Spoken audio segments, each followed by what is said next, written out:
ఇక దేనికి భయపడ, మనుషులకు కానీ, శత్రువులకు కానీ, రోగాలకు కానీ, పరిస్థితులు దేనికి. ఎందుకంటే ఆయన సెలవు లేకుండా నిన్నేది కూడా ముట్టజాలదు, నిన్నేది గెలవజాలదు.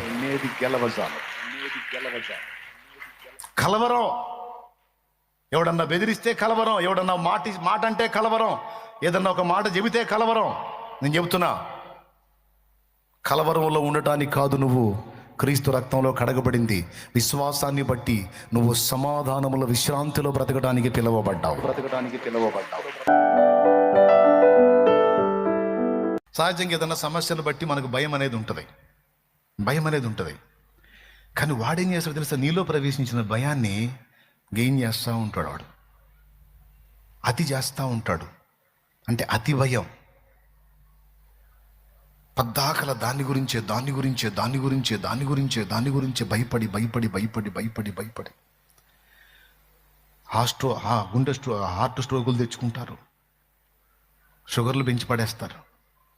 అన్నయ్య నేను రొట్టె తింటున్నాను అన్నయ్య, జొన్న రొట్టె, అయినా సరే 450 ఉంటుంది అన్నయ్య. చూడన్నయ్య ఎట్ట అయిపోయాను. ఏంటిది 450? ఇంకోటి 600 ఉంటుంది అన్నయ్య. ఇంకా మిషన్ చూపించట్లేదు అన్నయ్య. ఇంకేం చూపించిద్దామా, పెంచి పడేసావుగా. ఎందుకు పెరిగిపోయింది అంతసేటు? భయం. సహజంగానే పాపాన్ని బట్టి మనలో ప్రవేశించిన భయం సాతాను ఎక్కువ చేస్తాడు, అతి చేస్తాడు. భయపడుట వలన మనుషులకు ఉరివచ్చును అని రాస్తుంది బైబిల్లో, సామెతల గ్రంథంలో. చూస్తారా? నీకు తెలియందా? తీసుకోండి తమ్ముంటే.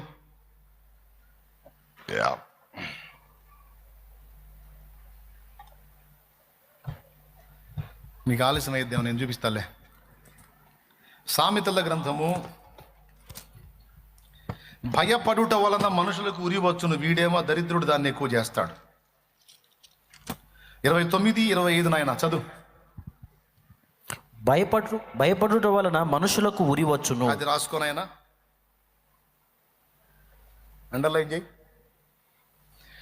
బాబు. నిత్యము భయము కలిగి ప్రవర్తించువాడు ధన్యుడు అన్నాడు. ఇటుపక్క చూడు, 28-14 చూడు. నిత్యము భయము కలిగి ప్రవర్తించువాడు ధన్యుడు.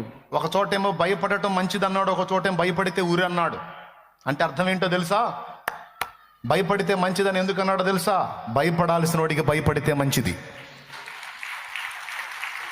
భయపడితే మంచిది. అది ధన్యత. ఆ ఒక్కడికి భయపడి నువ్వు క్రమంగా నడుచుకున్నావు అనుకో,